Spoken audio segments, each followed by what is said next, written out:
Ake ngikhuleke umhlaba wonke nasendaweni zonke la kuhamba kufinyelele khona lo mfanekiso oqoshiwe. Nibingelelwa yingwe ehamba namabhubesi, umfo kaMbanjwa, uKhathini, umtshana wakwaNgcobo Fuze, omashiya amahla ngathi azoshumayela. Umzukulu kaMdumo, kaThumbula Tshatatsha, kaPheshe, kaMaguyane, kaVaphi, kaNokhonjo. Sithi isintu umuntu wesifazane akakwazi ukuphuma inxiwa okanye abekwe ngenhloso yokuthi uzokwakha umuzi, ngoba umuntu wesifazane akanawo umuzi. Awukho umuzi womuntu wesifazane.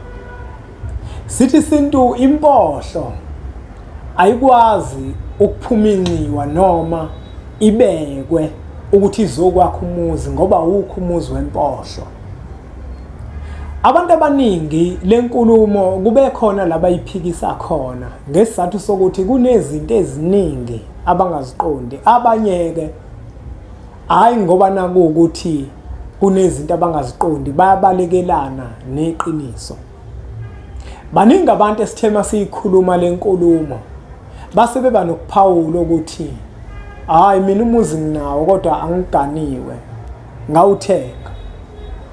Hayi mina umuzi nginawo kodwa ngintombazane angiganile. Lento ishoya ayikho. Ingoba abawazi umehluko phakathi komuzi nendlu. Umuzi bafowethu awudayisi umuzi. Hayi umuzi awudayisi. Futhi angikholwa ukuthi ukhona umuntu ongaba nesibindi sokuthenga umuzi. Angikholwa. Sunesibindi yabona abantu engibaziyo abathenga imizi ebanenkinga kunamhlanje, abanye babo sebeze bayishiya leyo mizi bahamba bayokwakha emisha. Awudayisi umuzi. Noma kuukuthi kade ungazi ke namhlanje, ngiyakwazisa mina ngiyimpunga yesintu ukuthi umuzi awudayisi, awuthengwa umuzi. Ungabolenze iphutha uthenga umuzi, kodwa indlu ungayithenga, ngoba lezi zinto zombili zinomehluko. Uyabona kwaMashu, eMlazi, Tuzuma, Avokwe, eMhlanga, koMlazi, zonke lezo ndawo koNyulenza zikhona izindlu ziningi ziyadayisa. Futhi noma ungena online uzozibona izindlu ezidayisayo. Awukazi ubone umuzi odayisayo? Hayi lutho, ngicela ungikhombise uma ukuthi ukhona umuzi odayisayo owakwawubona. Kuthiwe nje uyadayisa, uyabona ukuthi nasi isibaya, nayi indlu yasenhla, nangu uguqa kakhokho, nangu uguqa kamkhulu, nandiya urawundi wogogo. Ngifuna mina ungikhombise nje umuzi owakwawubona wena odayisa. Mina ngazi ngubone mina, ngoba ngiyazi mina ukuthi umuzi awudayisi kodwa izindlu ziyadayisa. Masikhuluma ngezindlu bafowethu ezidayisayo, suke sikhuluma ngento engenamthetho okuthi ngisho iphara malithanda ukuthenga lingathenga, ngeke baze baliphikise.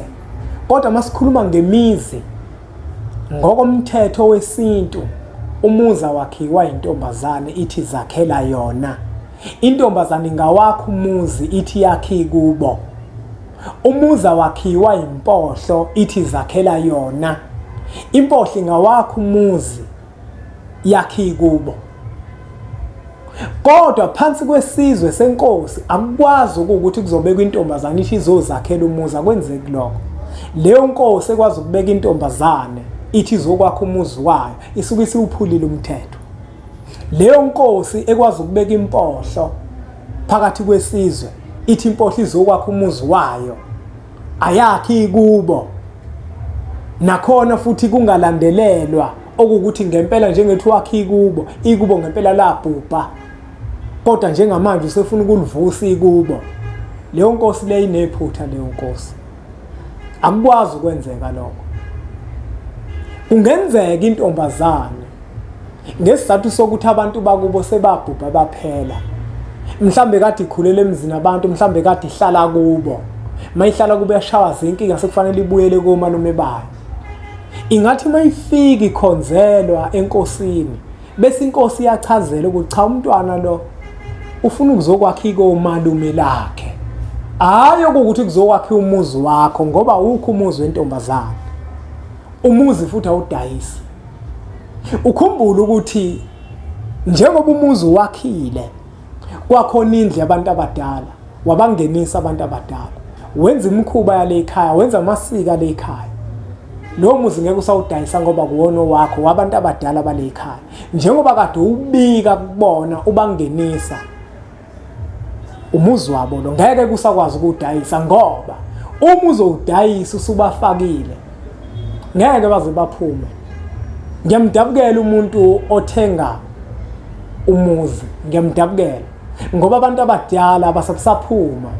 Kuzosuka umbango manje phakathi kwalomuzi uzofaka bakho bafica abantu bale ekhaya bese kwakheke lento ekuthiwa imidliwa. So ngena kodwa kuyona ngelinye ilanga. Ingakho ngithi umuzi awudayisi, yindlu edayisayo. Nayo indlu futhi kunabo ubungozi ukuyithenga kwakho. Uma uyithengile indlu kubalekile ukuthi uthole umuntu oyinyanga noma umthandazi ozokwazi ukuthi azokuhlanzela yona ngoba sinemikhuba esiyenzayo ezindlini, sinemikhuba esiyenzayo. Omunye umuntu uzothola ukuthi kukhona amabhodlela abethele ngawo, kwesinye isikhathi kukhona izinto azifakile egcekeni.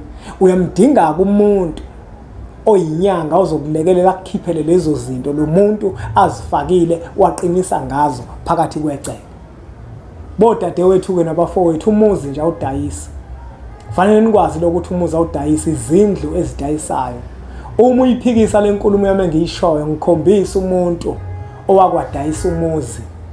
La kukhona indlu yabantu abadala, uguqa kakhokho, zonke lezo zinto. Umuzi ofana nowakini uzothi uyadayisa. Ingako endaweni ezisemakhaya uthola ukuthi uma abantu bakhona sebethuthile kuzosala inxiwa, izindlu zisale zizibhidlikele zona ngoba labo bantu bayazi ukuthi umuzi awudayisi. Kodwa abantu abaphila enkathini yanamuhla ngesizathu sokuthi benza izinto ngenkani, benza izinto ngendlela abathanda ngayo, abanye babo bangagcine beyidayisa imizi bese laba abathengile nabo benza izinto ngendlela yabo bese bafike bangahlaliseki khona.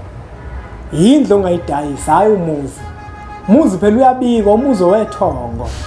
Njengoba ngakhile nje mina ngakhe umuzi kamkhulu, angikwazi ukudayisa ngoba kuwona owami. Akuwona owami. Manje ngizothi mina ngiyawudayisa, ngubani mina engizothi ngiyawudayisa? Uyazi ukuthi ngisho inkomo egcekeni awuvele uyidayise nje, kodwa kufuna ukuthi uqale eqala wenyukele endlini yasenhla ubikele abanikazi bayo inkomo okuthi bokhokho bami bengicela ngesizathu esiwukuthi nokuthi ngiyichithe leya nkomo ukuze ngizothola inkece yokwenza ukuthi nokuthi. Hayi wena uvele udayisa inkomo nje kubonakala inkomo ayisekho esibayeni, kuyicala. Lokho kungenza ukuthi okhokho bakho bakudedele kalula kwezinye izinto ezimbi ezingase zikwehlele. Lento ke sibe sesiqhubha sesithi kunomuntu oke ezwe kuthiwa kukhona isalukwazi esiwasivuka phezulu kwempilo yakhe.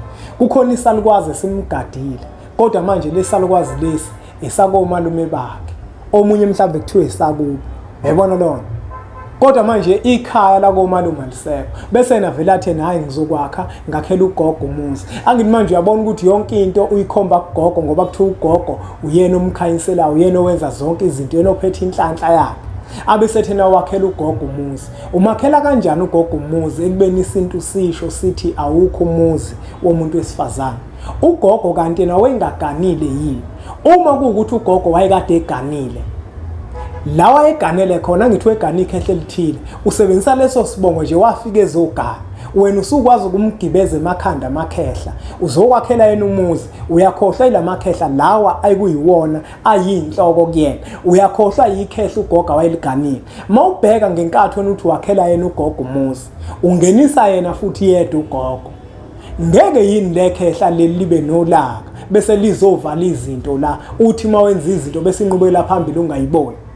Asingenzi bafowethu nodadewethu izinto ezosiqhatha nemisamo yethu. Uma kuwukuthi khona isalukwazi esinamandla phezulu kwakho, mawakha kuthiwe sakomalume, uma usuzongenisa ukhuleka emakhehleni, kufanele ukuthi ubize ithongo lonke la komalume bakho ulingenise kulowo muzi, kubandakanywa naye ugogo. hayi ukuthi wena uzongenisa ugogo kuphela, kufanele ukuthi kungeniswe namakhehla onke akomalume bakho, naye ugogo ubalwe khona lapho, ngoba awukho umuzo womuntu wesifazane, awukho umsamo onomuntu wesifazane ekuthiwa nje unogogo nje kuphela. Ayikho into enjalo bafowethu. Abantu lento bayiphambanisa ngokuthi kunomuntu othola ukuthi unesiphiwo.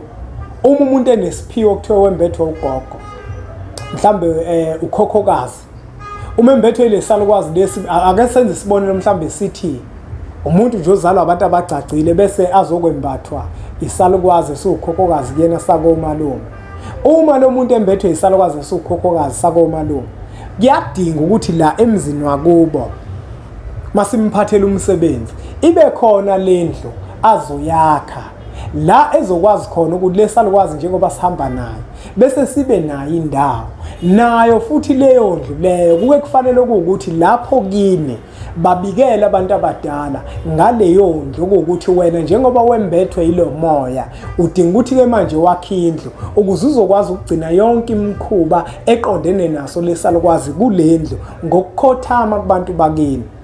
Ilapho ke la kugogo ngamakhela khona indlu yakhe. Angithi uyezwa ke manje ukuthi yindlu hayi umuzi. Ingakho ngisho ngithi awukho umuzi womuntu wesifazane noma kuthiwa futhi yikhehla la komalume bakho wena uhlala kini uzolakhela indlu ngoba njengoba ula wena kini umuzi wesibongo sakini awukwazi ukuthi uzophuma ke manje inxi usuthi uyokwakhela ukhokho ngesizathu sokuthi ukwembethe ngokwesiphiwo. Hayi bafowethu, asingawageqa amagula ngoba asemuke. Zekhona incwadi zethu siyimpunga yesintu, ikhombo yethu 1000 rand uma ufika emphelandaba. Uma kuukuthi ufisa sikuposele 1150, asuthathe kumfanekiso oqoshiwe usudlulisele kwabanye abantu ngoba nakubona uzoba usizo olukhulu. Bese siqhubeke njalo subscribe ku-channel yethu enkulu Impunga Yesintu TV bese sithi nje impunga.